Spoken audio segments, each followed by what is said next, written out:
Nah, teman-teman, kita mulai dan kita awali kegiatan kita dengan bismillah ya. Semoga teman-teman bisa menerima ilmu ini dengan baik ya. Kosongkan segala ego ya, kosongkan segala ego, kosongkan segala perbuatan-perbuatan atau sikap-sikap yang tidak baik ya. Karena kalau misalnya teman-teman sudah merasa tidak baik ya, apapun yang diberikan juga nggak bisa menerima dengan baik. Ya, seperti itulah ibaratnya ya, ibarat gelas kosong gitu ya. Kalau misalnya full ya, walaupun full ditambahkan terus air juga nggak akan masuk ya, nggak akan masuk. Jadi silakan kosongkan gelas kalian dan silakan terima ilmu yang diberikan.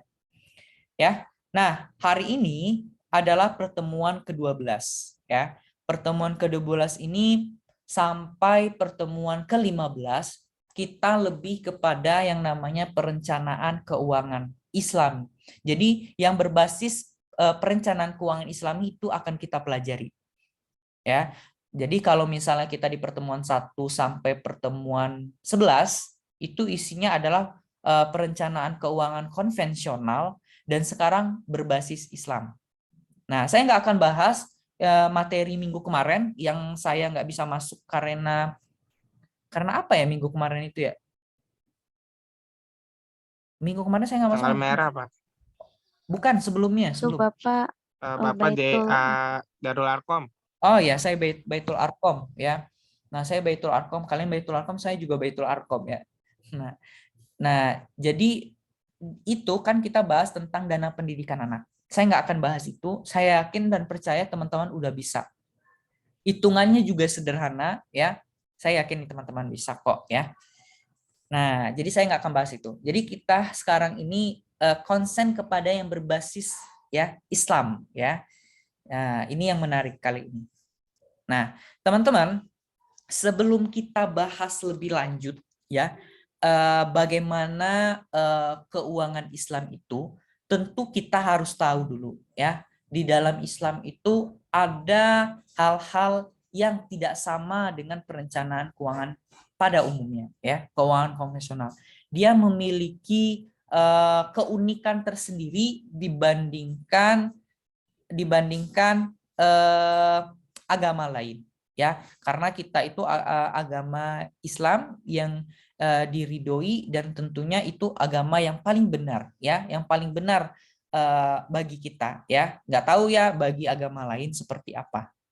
Nah, teman-teman, sebelum saya membahas lebih lanjut ya tentang perencanaan keuangan Islam ini, silakan teman-teman tonton dulu ya, tonton dulu. Ini supaya dapat gambaran singkat. Pesan segera kursus belajar mandiri bahasa Inggris and Breaking. 3 teknik eksklusif untuk sebagai muslim yang baik. Bentar, suaranya sudah masuk teman-teman? Masuk ya? Nah. Taat akan agama, wajib nih hukumnya untuk mengelola keuangan pribadi dengan baik sesuai dengan syariat Islam. Tapi kamu udah tahu belum sih gimana cara menerapkannya? Langsung aja simak penjelasan lengkapnya di video kali ini. Kehidupan sehari-hari nggak pernah lepas dari aspek keuangan, karena uang merupakan alat utama untuk melakukan transaksi dalam memenuhi kebutuhan. Maka kebutuhan setiap hari pun selalu tersangkut dengan keuangan dan juga sistemnya.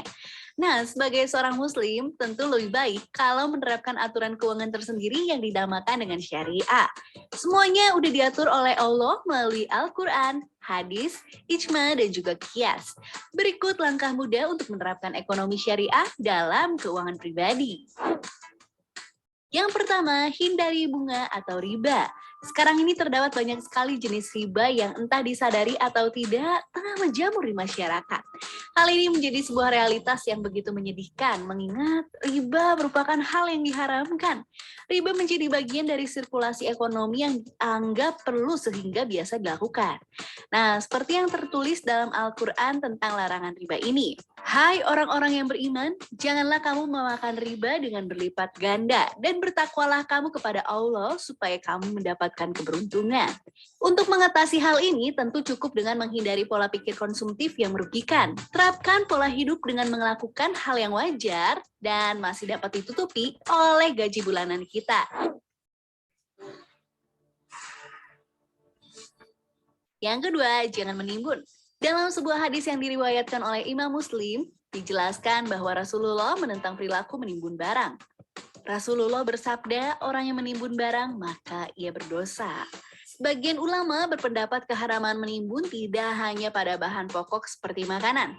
Al-Qadli Hussein mengatakan menimbun pakaian pun tidak diperbolehkan jika kebutuhan orang-orang terhadap pakaian sangat mendesak. Bukan hanya menyebabkan kerugian fisik dan juga sosial, tapi juga bisa mengancam keselamatan jiwa. Ulama berpendapat bahwa larangan ini diberikan oleh Rasulullah karena berpotensi membahayakan banyak orang dan hanya menguntungkan segelintir orang. Ya, sebagai seorang muslim yang taat, tentunya kita akan menghindari kegiatan menimbun barang ini ya. Yang ketiga, menghamburkan uang. Dalam surat Al-A'raf ayat 31, Islam secara terang melarang perilaku israf, yaitu berlebihan dalam memanfaatkan harta meskipun untuk kepentingan sendiri. Seperti misalnya membeli makanan melebihi kapasitas kebutuhan makanannya. Wahai anak cucu Adam, pakailah pakaianmu yang bagus pada setiap memasuki masjid. Makan dan minumlah, tetapi jangan berlebihan. Sungguh, Allah tidak menyukai orang yang berlebihan.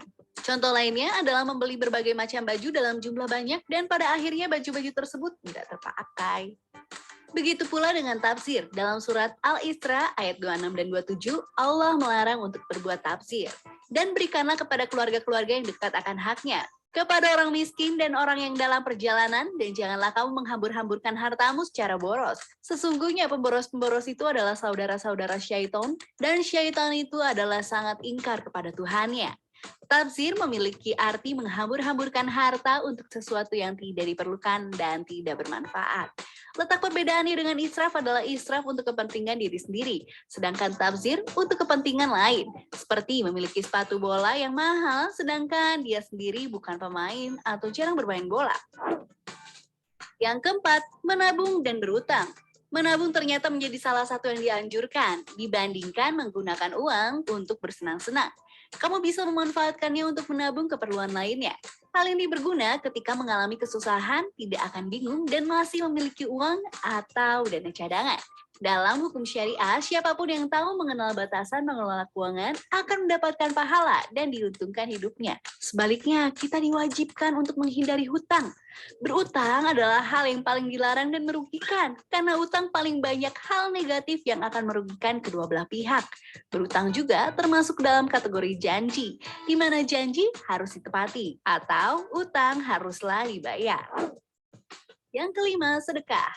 Terakhir adalah bersedekah. Setiap umat muslim yang memiliki kelebihan rezeki diperintahkan untuk mengeluarkan sedekah atau membagi setiap rezekinya kepada orang yang membutuhkan. Dalam Quran surat Al-Talaq ayat 7, Allah berjanji akan membalas kebaikan tersebut.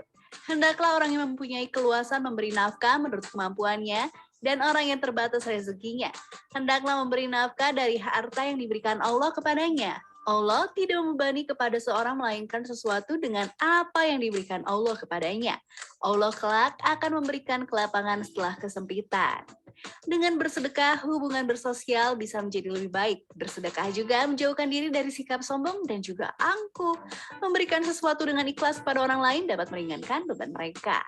Ya, itulah cara menerapkan ekonomi syariah dalam kehidupan sehari-hari. Untuk memulai pengelolaan keuangan pribadi, tentu aja harus dengan niat supaya keuangan kita bisa menjadi rahmat dan membuka jalan kebajikan.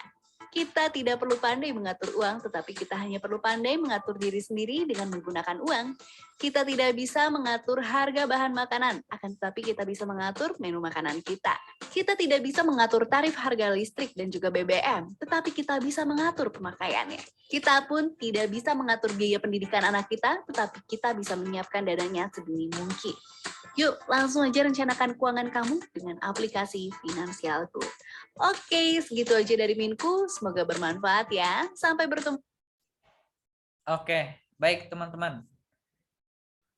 Baik, ada yang mau menanggapi atau berkomentar terkait video tersebut? Silakan. Igo akan mencatat poin teman-teman yang aktif ya.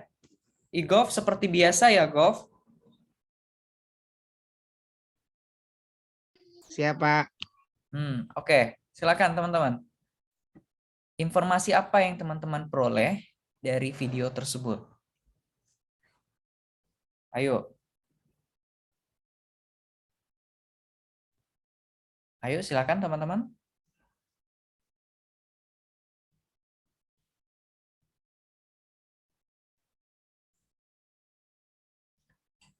Ayo. Bapak, saya kalau bertanya boleh nggak, Pak? Bertanyanya nanti ya. Oh, Kalau pertanyaannya nanti. bertanya Oke, kan Pak.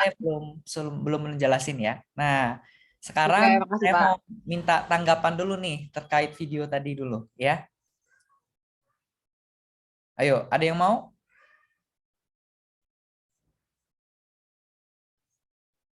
Nggak mau ngambil ini poin? Saya Pak, Oke, silakan Fajar.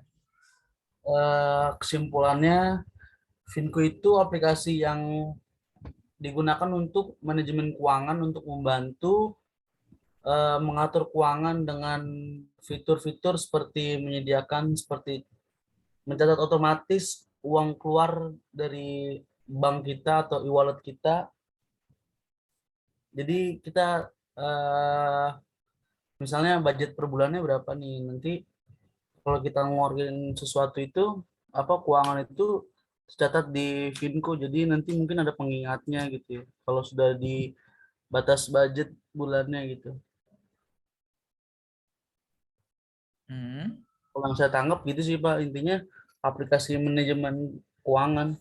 Oke, kalau saya lihat kamu jadi tim promosinya si aplikasi tadi. Saya kan mintanya isi dari yang disampaikan, bukan Iya, itu mempromosi. kesimpulannya Pak. Oh, itu kesimpulannya yang kamu dapatkan. Iya. Oke, ya, nggak apa-apa deh, ya. Baik, terima kasih Fajar. Ada lagi nggak, teman-teman? Apa sih informasi yang kalian tangkap dari dari video tersebut gitu? Ada lagi? Ayo, siapa? Nggak mau poin nih. Sedikit kali, Pak.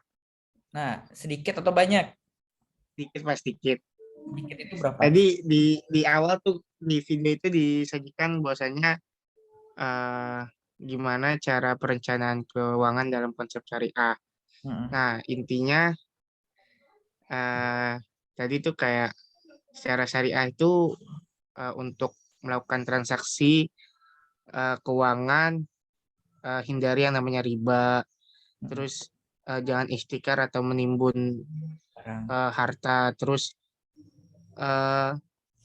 apalagi tadi ya, jangan menghambur-hamburkan uang, jangan mengeluarkan uang dalam bentuk yang berlebihan, seperti itu sih Pak. Oke, baik ya. Nah, terima kasih Igof dan Fajar yang sudah pengen ya ngambil poin yang diberikan. Nah, yang disampaikan itu kurang lebih benar ya, benar, nggak ada yang salah ya. Benar semua ya, karena sudah berani mengungkapkan opininya masing-masing. Nggak ada yang salah teman-teman ya. Nah, teman-teman, bahwasanya teman-teman ya, ketika kita berbicara tentang perencanaan keuangan syariah, itu bukan semata-mata tidak ada yang melandasi lahirnya perencanaan keuangan itu, ya, terkhusus untuk yang syariah. Nah, dasar utama lahirnya perencanaan keuangan syariah itu seperti yang tertulis, ya. Berusahalah kamu ya untuk hari akhirat seakan-akan kamu akan meninggal besok. Akan tetapi berusahalah dalam waktu yang sama untuk kebutuhan dunia kamu seolah-olah kamu hidup selamanya. Nah, ini hadis dari Nabi Muhammad Shallallahu Alaihi Wasallam yang diriwayatkan oleh Al-Dailami ya, bahwasanya kita itu diminta secara tidak langsung harus ada yang namanya pengelolaan keuangan. Ya, di dalamnya tidak ada larangan bagi kita dalam mencari nafkah dan kekayaan atau mal ya. Jadi di dalam Islam itu kita diminta untuk mencari sepuas-puasnya ya, sepuas-puasnya, tetapi ada aturannya. Silakan menebarkan kebaikan, silakan mencari kekayaan untuk mencari kehidupan. Ya, jadi di dalam Islam itu kalau bisa ya kalian itu menjadi orang yang kaya. Ya, di dalam Islam itu tidak ada istilah kita menjadi orang yang miskin. Ya, karena ketika kita hidup menjadi orang kaya, kita bisa bermanfaat bagi orang banyak. Ya, jadi bercita-citalah menjadi orang kaya, teman-teman. Ya, nah di sini selanjutnya, namun kita harus mencari dan menikmatinya berdasarkan prinsip Islam. Ya, jadi ketika teman-teman pengen kaya, ya, pengen menjadi orang yang miliarder, pengen menjadi orang yang terpandang, maka terapkanlah prinsip-prinsip Islam. Karena prinsip Islam itu adalah bagian jalan teman-teman untuk menjadi orang kaya. Nah, seperti itu ya. Lalu makna dari ayat tersebut apalagi dari hadis tersebut? Mengelolanya dengan baik adalah tugas dan tanggung jawab kita sebagai seorang muslim. Nah, jadi bertanggung jawablah ya dengan pengelolaan kita. Dan dalam surat Al-Anfal ayat 28 ya, dan ketahuilah bahwa hartamu dan anak-anakmu itu hanyalah sebagai cobaan, dan sesungguhnya di sisi Allah lah pahala yang paling besar. Jadi ketika teman-teman sudah dihadapkan mencari kehidupan di dunia ini, teman-teman kembalikanlah semuanya itu. Bahwasanya yang kita miliki saat ini adalah milik Allah ya, milik pencipta semesta alam ini. Jadi kita sebenarnya tidak ada larangan untuk mencari kehidupan yang layak di dunia ini, teman-teman. Tetapi dengan kehidupan yang layak itu, tapi teman-teman jadilah orang yang bersyukur dan juga tidak tidak menjadikan harta, kekayaan, anak, istri, suami dan semuanya itu kekal ya, bukan menjadi kekal dan harus ada selalu. Nah, dan teman-teman harus berpikir bahwasanya yang kita miliki itu semua akan kembali kepada Yang Maha Kuasa, akan diambil. Ya, seperti ceritanya siapa teman-teman yang baru-baru ini kejadian? Kejadian siapa teman-teman? Indra Kents. Hah? Indra Kents, Pak. Ya, itu udah beberapa bulan yang lalu. Yang terbaru apa?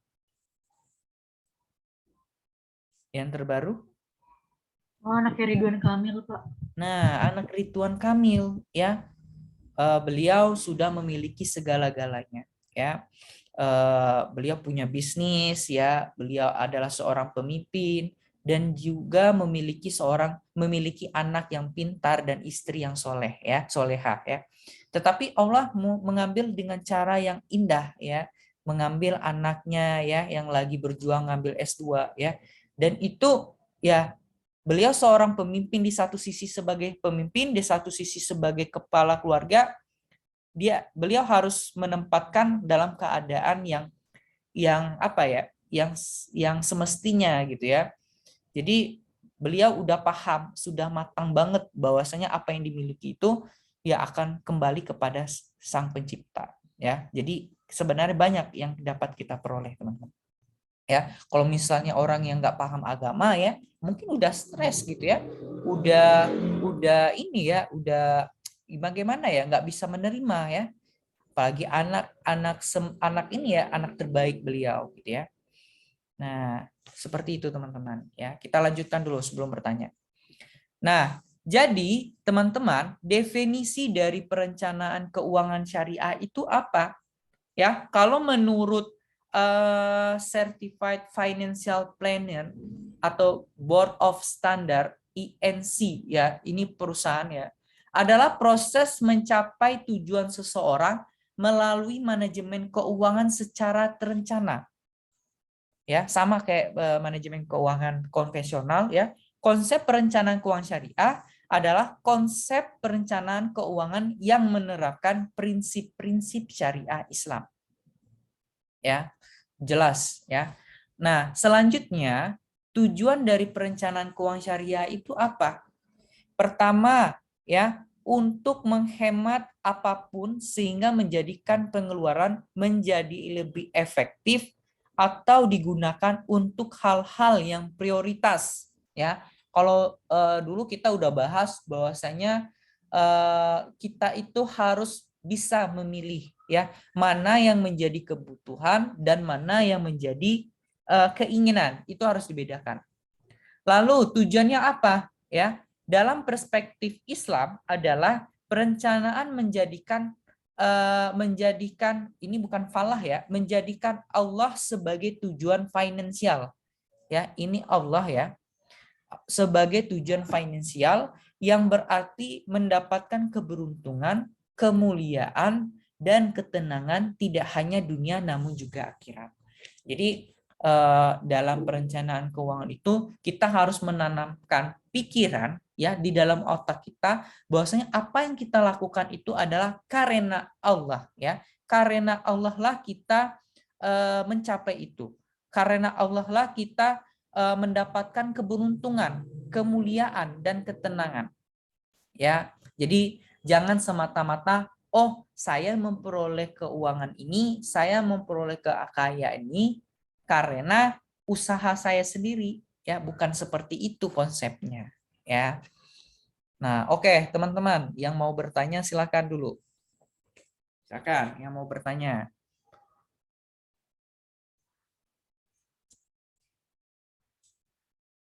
Suara saya putus-putus atau tidak, teman-teman, tadi?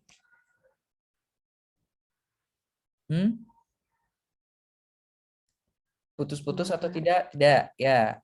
Oke, ada yang mau bertanya nggak? Silakan. Bertanyalah.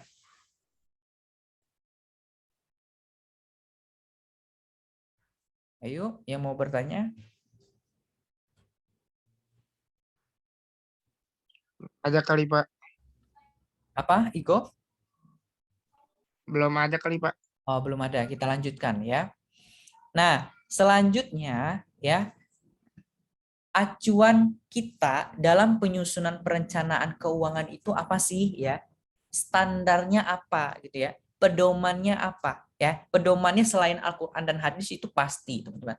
Tetapi di turunan dari Al-Qur'an dan hadis itu ada lagi, ya, yaitu memastikan semua kebutuhan pokok terpenuhi, ya.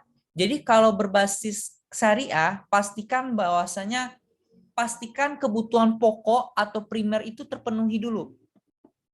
Setelah itu baru kita penuhi sarana evaluasi kondisi keuangan dan harga. Kayak kita evaluasi, ya, kita lihat, ya, bagaimana kondisi keuangan kita. Selanjutnya, motivasi untuk menjadi lebih baik dalam pengelolaan harta. Jadi ini sebenarnya kalau menurut saya, ya, keunikan dari keuangan syariah itu ini. Ya, kalau yang ini sama yang ini kan udah pasti, ya. Tapi motivasi untuk menjadi lebih baik dalam pengelolaan harta itu sebenarnya berbeda dengan konvensional. Kalau di konvensional pengelolaan hartanya itu, ya, pada hal-hal yang berbasis riba, teman-teman. Tetapi kalau di keuangan syariah dia lebih berbasis syariah, ya, sesuatu yang tidak ada indikasi laba, menghasilkan laba atau riba atau mengambilkan keuntungan, itu nggak ada, ya. Jadi motivasinya itu, ya, pure untuk kebaikan dan kemaslahatan bersama, ya. Sama-sama untung, tidak ada yang dirugikan, ya. Itu acuannya.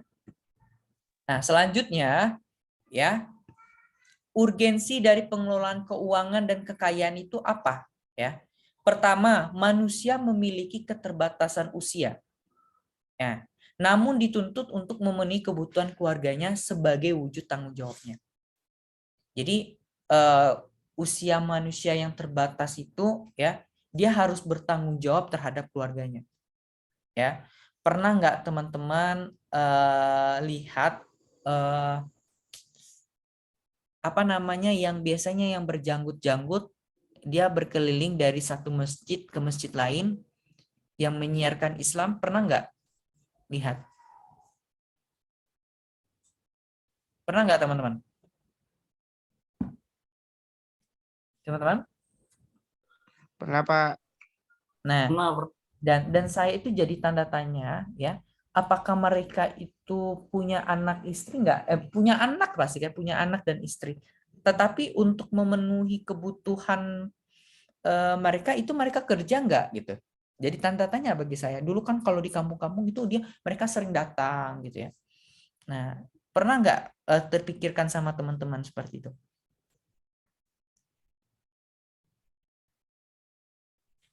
Gimana teman-teman? Pernah kepikiran nggak? Saya ada kenal Pak sama orang kayak gitu Pak. Bagaimana ceritanya? Jadi tuh mereka tuh kayak ada keluar namanya Huruj tuh kayak 3 hari, terus ada juga yang 40 hari gitu ke kota mana atau negara mana gitu dengan tujuannya apa berdakwah gitu. Tapi sebelum dia, kalau misalnya istrinya nggak ikut, dia biasanya tuh dia sebelum pergi tuh udah ngumpulin uang dulu gitu buat kebutuhan istrinya selama 40 hari gitu Pak. Oke, baik, artinya dia kerja gitu ya? Kerja Pak. Oke, baik. Nah, ini informasi dari Fajar seperti itu, teman-teman ya. Kalau seperti itu bagus ya. Bahwasanya Islam itu sebenarnya agama yang indah ya, teman-teman. Bukan mulu-mulu kita hanya terbatas beribadah, tapi kita enggak memberikan tanggung jawab kita kepada keluarga kita ya. Ada yang perlu dipenuhi gitu ya. Apalagi kalau suami itu tanggung jawabnya adalah terhadap anak istrinya gitu ya. Jadi agama jalan ya, tetapi tanggung jawab mencari nafkah juga jalan. Seperti itu. Nah, selanjutnya teman-teman, kondisi keuangan manusia itu mengikuti siklus kehidupan manusia. Nah, ini juga pasti teman-teman ya.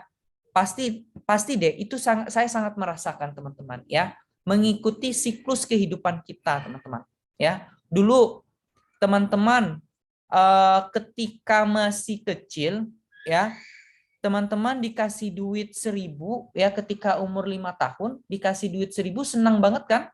5.000 pasti senang banget, bukan? Ya enggak? Ya enggak teman-teman?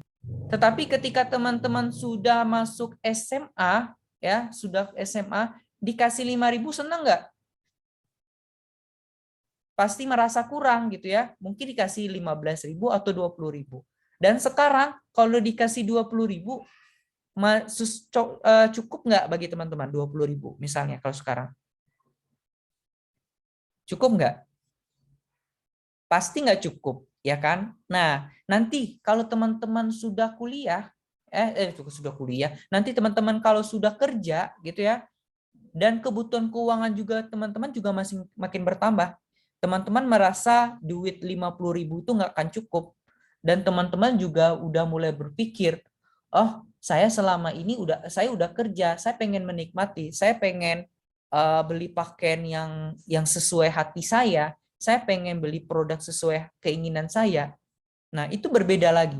Jadi dimulai teman-teman masih kecil, sampai teman-teman dewasa, sampai teman-teman nikah, sampai teman-teman punya anak, sampai punya cucu, itu kebutuhan keuangan teman-teman akan berbeda-beda.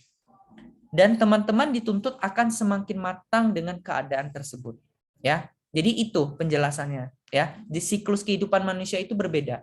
Ya, lalu, usia produktif memiliki kesempatan lebih besar untuk mengakumulasi harta.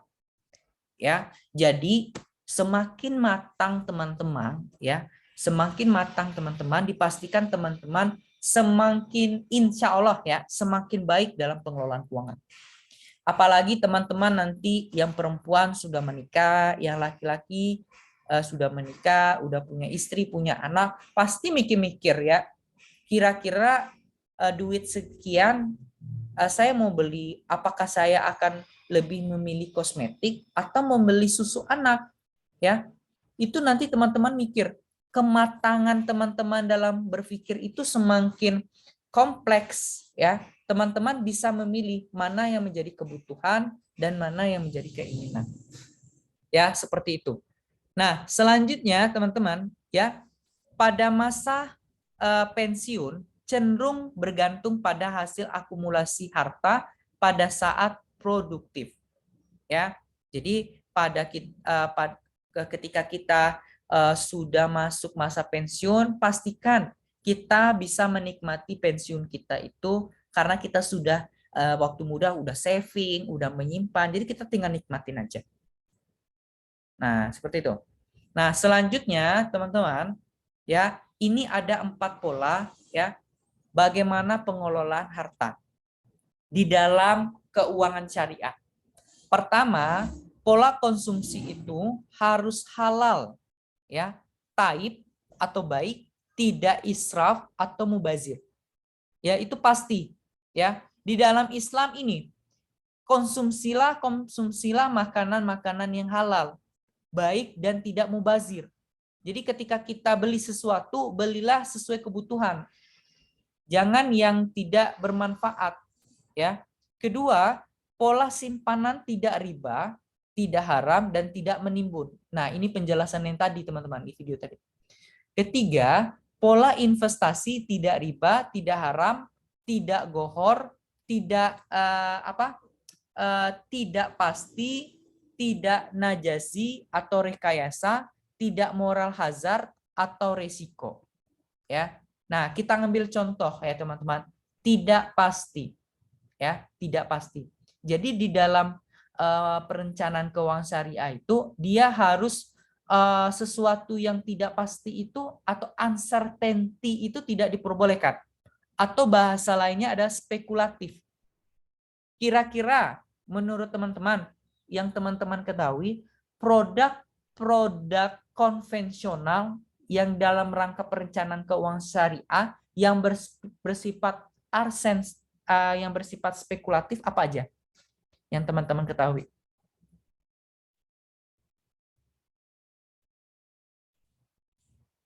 Apa aja teman-teman?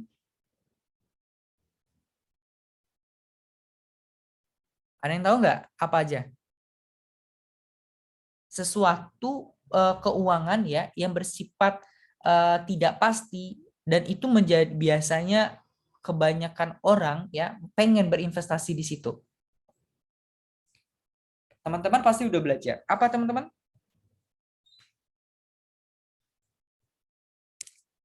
Abir. Apa kira-kira Abir? Bir?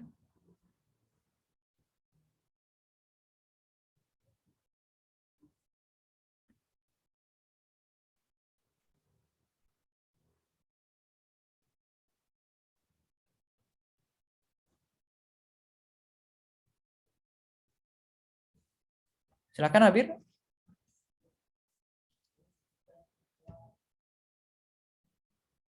Apa? Saham teman-teman. Bermain saham itu kan spekulatif. Nggak boleh. Saham, obligasi gitu ya. Walaupun kadang-kadang saya bingung ya, ada juga katanya ada saham syariah ya. Ada juga saham syariah. Itu saham syariah itu menjadi ini juga ya. Skripsi saya juga dulu ya. Saya dulu meneliti saham yang tergabung dalam indeks Jakarta Islamic Index. Ya, jadi ada saham-saham yang berbasis Islam gitu ya. Cuman saya masih ragu juga ya. Itu sebenarnya kita bermain saham. Bermain saham itu sesuatu yang spekulatif dan itu tentu dilarang Islam. Obligasi juga ya, itu nggak bagus ya. Itu kalau misalnya kalian mau menerapkan Islam yang kafah ya, yang sesungguhnya seperti itu. Nah, selanjutnya ada pola transaksi memenuhi rukun dan syariat dan tidak makrib. Oke. Oke, teman-teman, ada yang mau ditanyakan nggak? Silakan.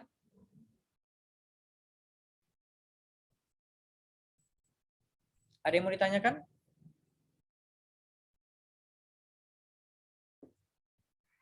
Ayo. Pada diem aja, gimana nih?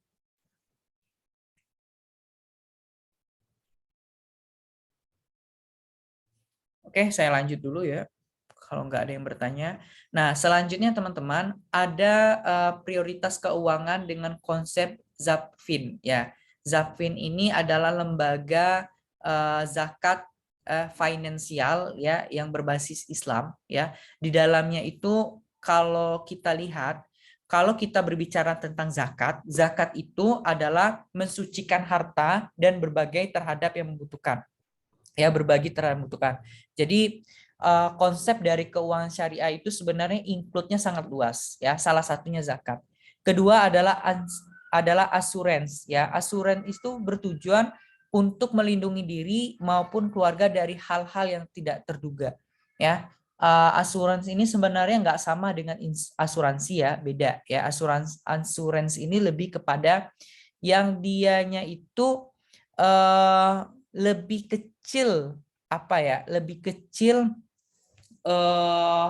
tingkat apanya ya, tingkat konvensionalnya, dan dia sudah menjalankan berbasis syariah. Nah, selanjutnya ada present, ya. Present itu menyisihkan dana untuk kebutuhan hidup ini. Lalu ada kalau berbasis future, ya, dia itu menabung untuk rencana-rencana indah di beberapa tahun mendatang. Dan terakhir adalah investment, ya, berinvestasi untuk masa depan bahkan ketika setelah pensiun. Jadi inilah prioritas-prioritas yang biasa ada di dalam konsep perencanaan keuangan Islami, ya. Lalu pendekatan yang digunakan seperti apa, Pak? Ya. Nah, pendekatan yang digunakan pertama kita bisa melakukan penilaian terhadap sumber daya finansial saat ini. Kita memantau hasil dan revisi sasaran dan rencana apabila dibutuhkan, implementasi rencana finansial, pengembangan rencana finansial secara sistematis, dan pendefinisian sasaran finansial saat ini. Ya, jadi intinya teman-teman ya, kalau kita pahami satu-satu sebenarnya agak bingung ya kalau kita baca dari sini.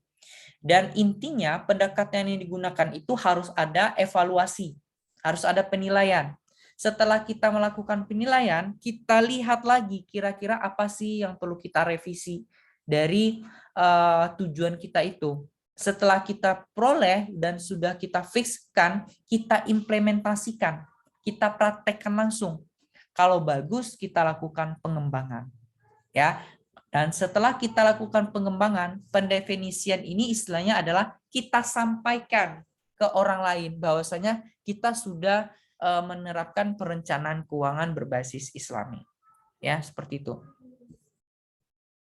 Nah, ini ada 5 prinsip pengelolaan harga atau keuangan. Oh, ini salah saya ini ya. Bukan harga ini, harta ini. Ya. 5 prinsip pengelolaan harta ya.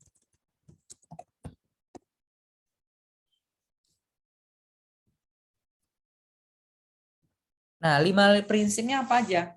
Surplus dan alokasi, penghasilan ya, defisit dan solusinya, pengeluaran, aset atau kekayaan. Ya, jadi ketika ada sesuatu yang berlebih gitu ya, itu harus dialokasikan. Ya, dialokasikan ini dalam artian kita harus berinvestasi. Lalu prinsip dari harta dan keuangan itu apa? Kita memperoleh penghasilan. Penghasilan itu digunakan untuk memenuhi kebutuhan kita. Lalu ada defisit dan solusinya kalau kita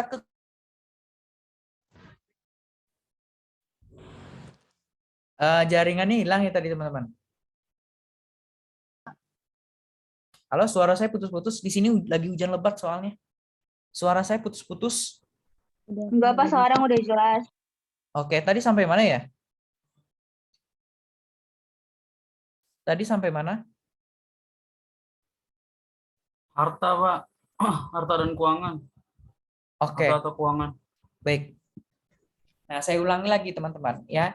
Jadi ada 5 prinsip pengelolaan harta atau keuangan ya. Pertama itu ada surplus dan alokasi, penghasilan, defisit dan solusinya, pengeluaran, aset atau kekayaan ya. Kalau surplus dan alokasi ini teman-teman ya, ketika kita memperoleh keuangan yang berlebih gitu ya, silakan dialokasikan. Alokasikan di sini adalah kita berinvestasi ya. Apakah kita berinvestasi melalui emas, boleh, atau berinvestasi melalui produk-produk perbankan syariah ya. Produk-produk perbankan syariah itu kan banyak ya, teman-teman ya. Selanjutnya penghasilan ya. Ketika kita melakukan pekerjaan atau kita melakukan sesuatu, pasti kita akan menghasilkan penghasilan. Penghasilan yang diperoleh ini harus dikelola juga dengan baik. Ya, artinya seperti itu. Prinsip selanjutnya adalah defisit. Ketika kita mengalami kekurangan uang, ya, ketika kita mengalami kesulitan masalah keuangan, kita harus mencari solusinya. Solusi apa sih yang perlu kita lakukan? Lalu ada pengeluaran. Ketika ada penghasilan, tentu duit yang digunakan itu akan digunakan untuk pengeluaran-pengeluaran, untuk beli sesuatu. Lalu yang terakhir adalah aset atau kekayaan, ya. Nah, selanjutnya teman-teman, ketika kita berbicara masalah keyakinan dalam pendapatan dan pengeluaran, itu istilah yang terdengar yang pasti adalah masalah surplus, gitu ya. Surplus dan defisit, ya. Surplus itu teman-teman bukan kondisi kebetulan, tetapi direncanakan. Ketika kita memiliki kelebihan duit, itu kan sebenarnya sudah kita rencanakan dengan baik, teman-teman. Kita sudah mengestimasi duit yang kita peroleh itu nantinya bisa mengalami kelebihan, ya, bisa berlebih gitu ya. Berlebih itu nanti digunakan untuk apa? Ya, seperti yang saya jelaskan tadi sebelumnya, untuk cadangan atau investasi dan proteksi. Proteksi ini lebih kepada perlindungan diri kita. Ya, kita misalnya kita mau melindungi diri kita kalau berbasis keuangan perencanaan keuangan konvensional untuk melakukan proteksi terhadap diri sendiri apa teman-teman? Kalau kita melakukan proteksi, kalau yang berbasis perencanaan keuangan konvensional kita menggunakan apa teman-teman? Proteksi diri kita. Asuransi bukan, Pak? Ya, menggunakan asuransi. Asuransi apa aja, Igof, biasanya? Kesehatan gitu-gitu. Ya, asuransi kesehatan atau asuransi orang pribadi gitu ya. Atau kita punya kendaraan, kita mau asuransi mobil. Pokoknya proteksi-proteksi yang itu sebenarnya tidak kalau di perencanaan konvensional itu diperbolehkan. Tetapi kalau di dalam keuangan Islami itu enggak diperbolehkan. Nah, proteksi yang perlu dilakukan di dalam keuangan Islami apa, teman-teman? Kira-kira kalau menurut teman-teman nih, sebenarnya nanti kita akan belajar, gitu ya. Di pertemuan selanjutnya kira-kira apa sih produk atau proteksi yang dapat melindungi kita, tetapi dia berbasis syariah, gitu ya. Nah, nanti kita akan belajar. Nah, saya pengen bertanya nih, kira-kira kalau untuk proteksi diri kita yang berbasis Islam apa sih, teman-teman? Kalau teman-teman tahu apa sih? Menabung, Pak. Oke, nabung. Mungkin nabung lebih aman ya. Selain nabung apa deh?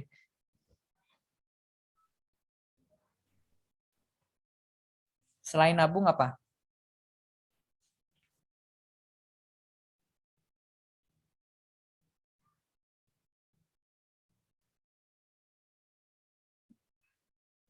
Selain nabung apa, teman-teman?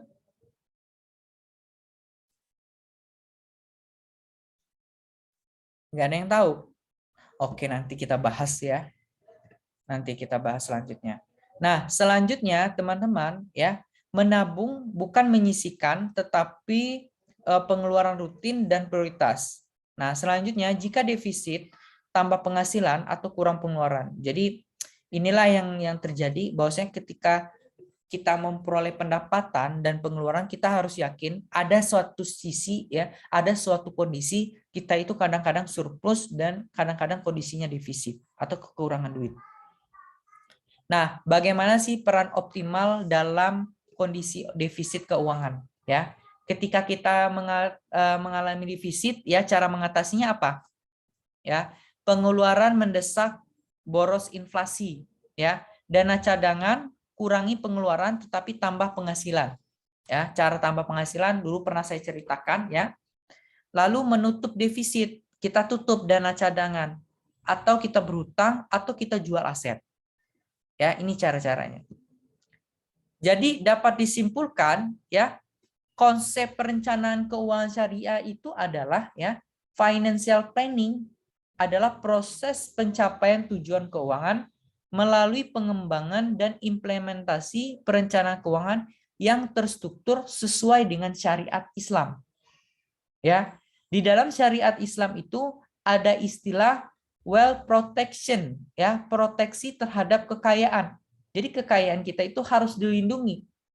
Lalu ada istilah wealth accumulation, akumulasi kekayaan.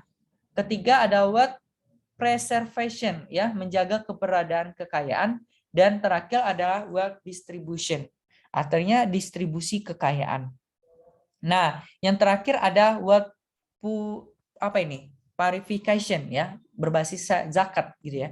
Dan semua ini muaranya adalah harus berbasis syariah, ya, muaranya berbasis syariah. Nah, selanjutnya teman-teman ada istilah-istilah, ya, anggaran sesuai syariah, ya. Kalau berbasis syariah itu kita lihat dari sisi pendapatan itu terdapat dalam surat Al-Baqarah ayat 188.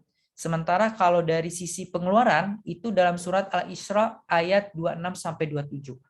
Nah, di sini kita dapat lihat bahwasanya kalau dari pendapatan itu, ya, dan jangan kamu makan harta di antara kamu dengan jalan yang batil, ya, dan janganlah kamu menyuap dengan harta itu kepada para hakim dengan maksud agar kamu dapat memakan sebagian harta orang lain, itu dengan jalan dosa padahal kamu mengetahui. Jadi kalau mencari pendapatan, ya jalani lurus aja, ya, jalan yang diridhoi. Nah, kalau pengeluaran bagaimana? Ya, kita jangan menghambur-hamburkan harta, ya, menghambur-hamburkan duit. Boros istilahnya. Karena orang yang boros itu sama dengan saudaranya setan, ya. Itu kalau kata Tuhan, katanya Allah Subhanahu wa taala, ya. Oke, teman-teman, ada yang mau ditanyakan nggak? Ada yang mau ditanyakan dulu nggak sampai di sini? Silakan.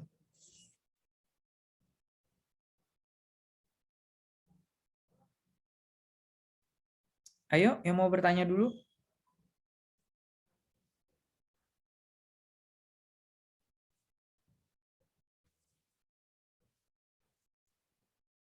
Nih, saya mau nanya nih, ya. Saya tanya aja.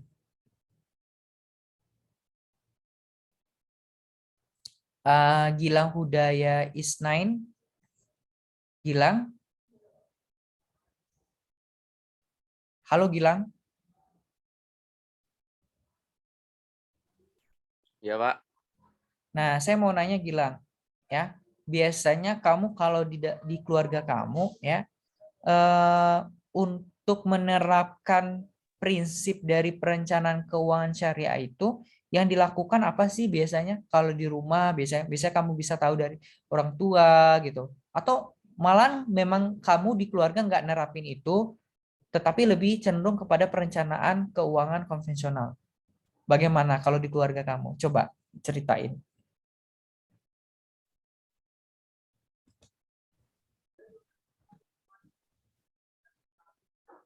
Kalau dari setahu saya sih Pak, nggak ada perencanaan gitu Pak, keluarga saya Pak. Kenapa? Jadi kayak ngalir aja gitu. Oke, ngalir aja gitu. Ya, nggak ada Oke, perencanaan yang lebih spesifik gitu sih Pak. baik ya.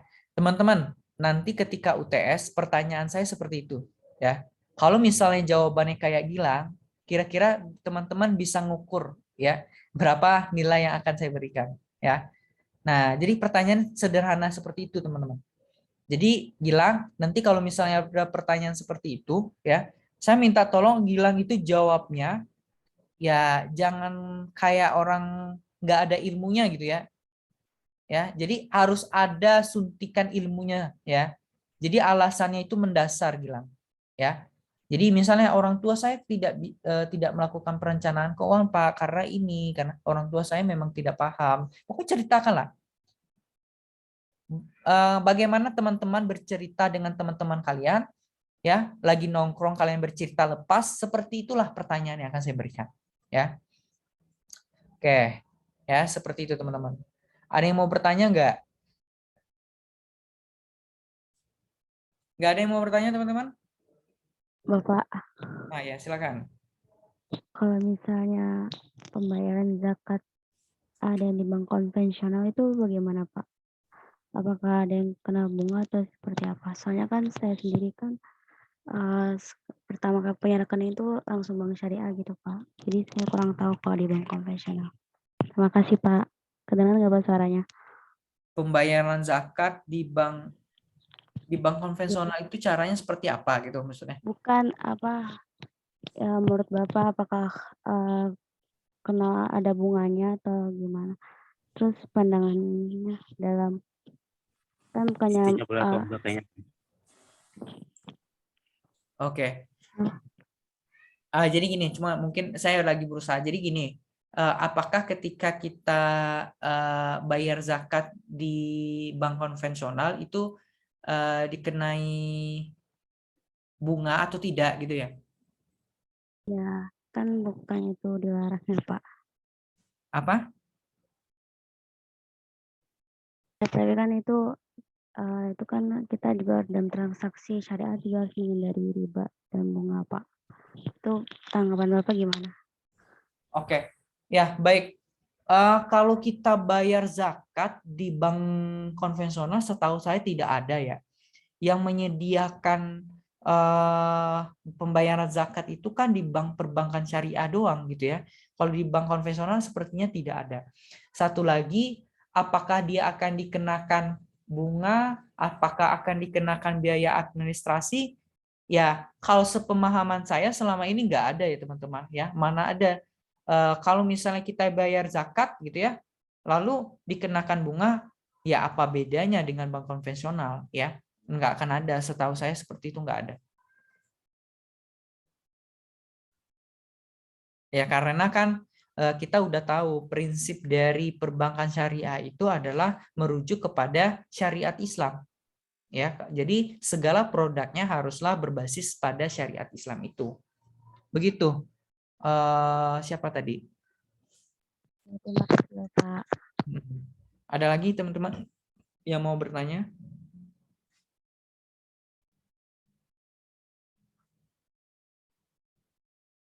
Ayo. Ini yang on cam semakin berkurang ya. Ada yang mau bertanya? Rizky Ramdhani mau bertanya tadi kayaknya.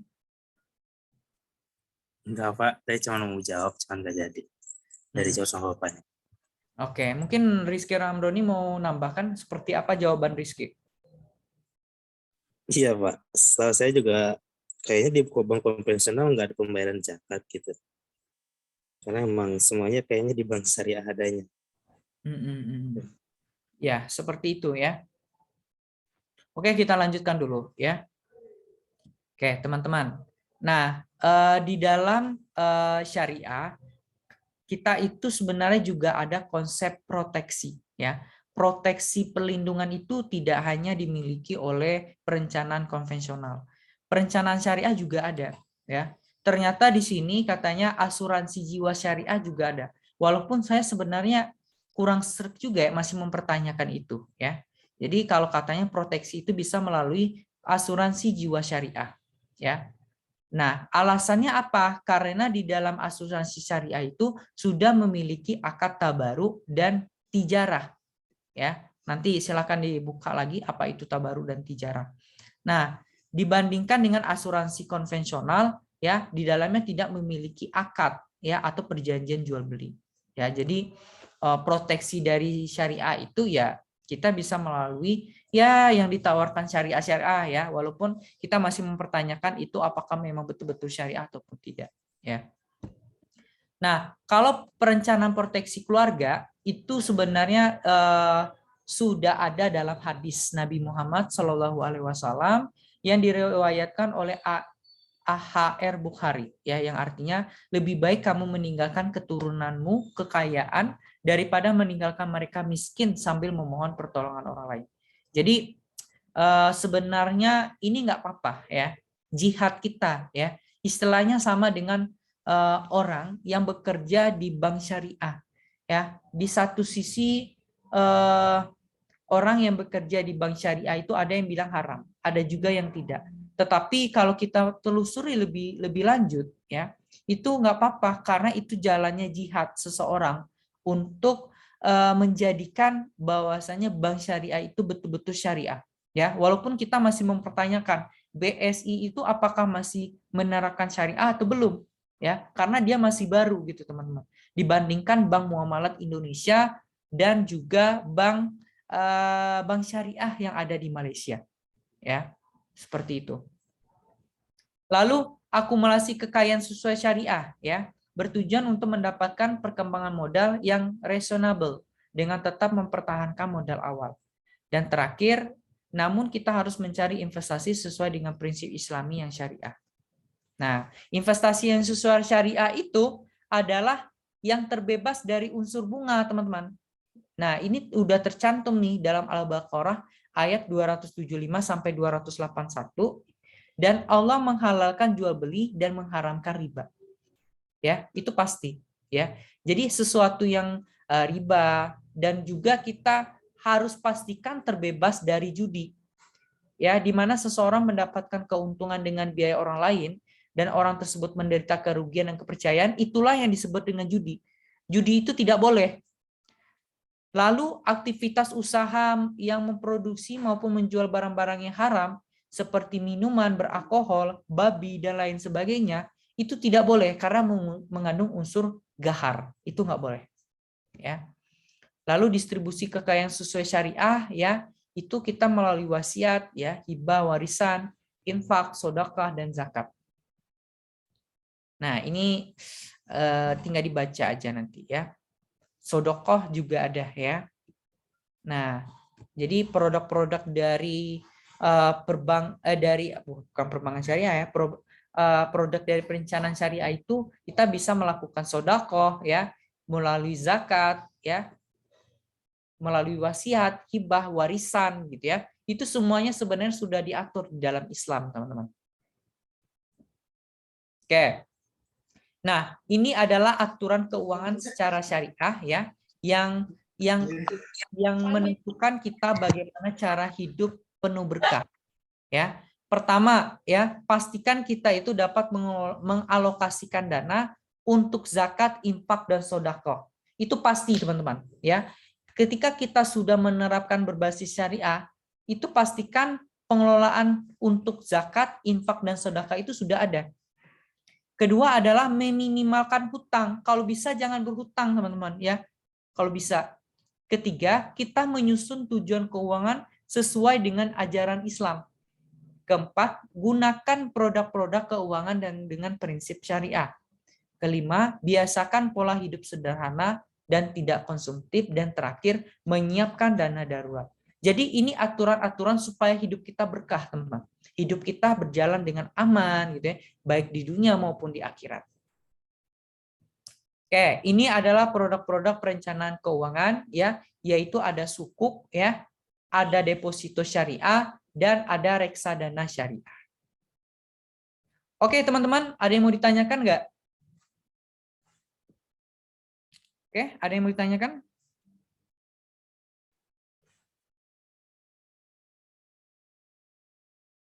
Sekarang sudah jam 9.38. Ada yang mau ditanyakan nggak?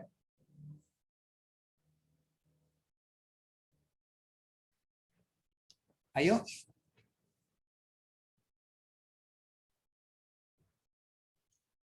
Ini kenapa pada diam semua? Yang saya jelaskan ngerti atau tidak, teman-teman?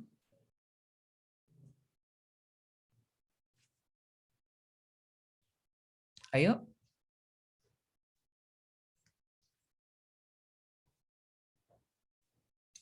Jelas kali Pak, nggak perlu dipertanyakan. Oke, baik. Karena kita sudah selesai, ya. Jadi teman-teman, saya minta teman-teman mengerjakan tugas, ya. Bikin latihan, bukan ya, tugas inilah tugas mingguan, gitu ya. Teman-teman tolong jawab ini, ya. Jadi ini untuk melengkapi materi kita. Jadi silakan teman-teman jelaskan dengan lengkap produk-produk syariah yang teman-teman ketahui, dan tolong cantumkan sumber referensinya, ya. Jadi saya minta referensinya jangan ambil dari Wikipedia, jangan, ya, dari Blogspot, itu jangan, itu bukan referensi, teman-teman. Kayak Wikipedia, Blogspot itu bisa diedit orang, itu bukan dari referensi yang benar. Nah, kalau mau referensi yang benar itu dari jurnal atau dari website resmi itu boleh. Kedua, jika kamu disuruh dipilih, ya, jika kamu disuruh memilih, kamu memilih produk-produk syariah yang mana? Alasannya apa? Ya. Ketiga, menurut kamu bagaimana jika masih ada seorang muslim yang menggunakan produk-produk konvensional sementara dia sudah tahu ilmunya? Jelaskan dengan detail, ya, bukan dental ini, dengan detail. Dengan detail. Nah, selanjutnya adalah jika disuruh memilih, kamu menerapkan perencanaan keuangan konvensional dan perencanaan keuangan berbasis.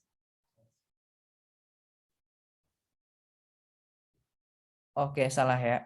Jika kamu disuruh memilih, kamu menerapkan perencanaan keuangan konvensional atau perencanaan keuangan berbasis Islami. Alasannya apa? Tolong kemukakan dengan teori. Kelima, carilah di koran. Nah ini yang paling penting. Nah ini paling penting teman-teman. Ya. Carilah di koran berita tentang perencanaan keuangan Islami, lalu ambil intisarinya, kemudian tolong ditempel di kertas double folio setelah menjawab pertanyaan nomor 1 sampai 4. Habis itu foto dan jadikan PDF seperti biasa. Ya.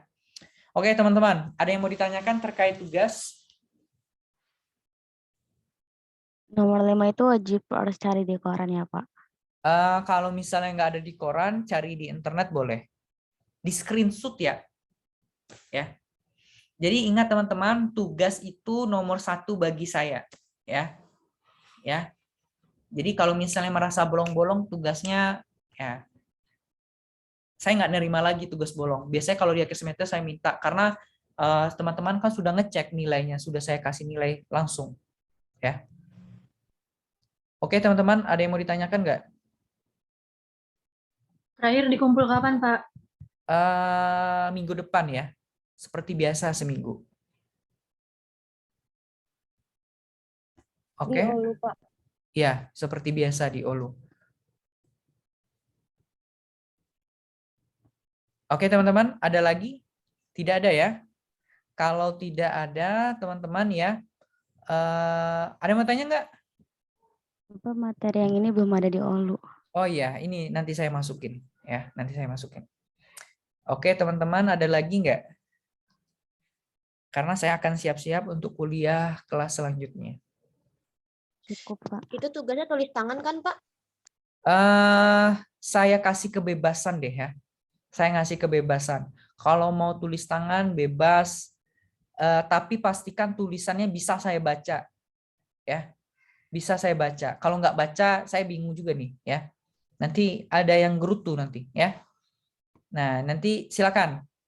Tapi jangan kalau tulis tangan jangan main copy paste, ya. Dari ambil internet comot langsung pindah, jangan kayak gitu, jangan. Budayakan budaya yang bisa memodifikasi kalimat. Karena nanti skripsi kalian itu kalian nggak boleh copy paste karena akan dicek plagiatnya teman-teman. Jadi belajarnya dari sekarang. Jadi kalau mau tulis tangan boleh, mau diketik boleh. Kalau untuk berita di koran, kalau bisa ada di koran ya. Tapi kalau nggak dapat di koran, kalian cari di berita elektronik tapi di screenshot, bukan disalin kalimatnya, di screenshot, jadi seolah-olah kayak di koran gitu. Oke? Ada lagi teman-teman yang mau ditanyakan? Kira-kira dari latihan ini pas UAS ada yang sama nggak sih, Pak? Oh, soalnya dari pasti sini. dong, pasti dong. Pasti dong. Karena saya berikan berdasarkan apa yang saya berikan, apa yang dipelajari ya. Nih kalau dari di sini kalian bisa lihat nih. Dari pertanyaan 1 sampai 4 ini, kalau yang nomor 1 ini kan pertanyakan teori ya. Ini nggak mungkin saya tanyakan. Jika kamu disuruh memilih, kamu milih produk syariah yang mana? Nah ini nomor 2 ini bisa, karena lebih analisis. Nomor 3 analisis. Nah nomor 4 analisis, 2, 3, 4 ini analisis sebenarnya. Ya, analisis. Nomor 1 enggak. Kalau nomor 1 itu kan pasti jawabannya sama semua. Ya. Gitu. Oke teman-teman, nggak ada lagi ya. Karena tidak ada lagi. Oke, Pak. Terima kasih, Pak. Teman ya. Silakan Igov, kita foto dulu, kita screenshot dulu ya.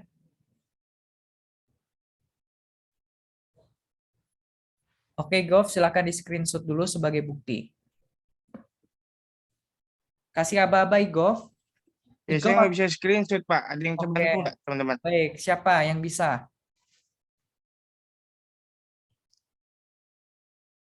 Ayo, siapa yang bisa? Saya Pak, ayo. Nah, ayo, silakan. 1, 2, 3. Ada yang kedua ya Pak? Belum, dulu. Yang kedua, slide kedua. 1, 2, 3. Udah Pak. Oke, teman-teman ya. Terima kasih. Demikianlah kuliah kita pada pagi hari ini. Terlebih dan terkurang saya mohon maaf dan saya akhiri dengan wabillahi taufik wal hidayah. Wassalamualaikum warahmatullahi wabarakatuh. Terima kasih ya. Waalaikumsalam warahmatullahi Waalaikumsalam wabarakatuh. warahmatullahi wabarakatuh. Terima kasih, Bapak. Terima kasih, Pak.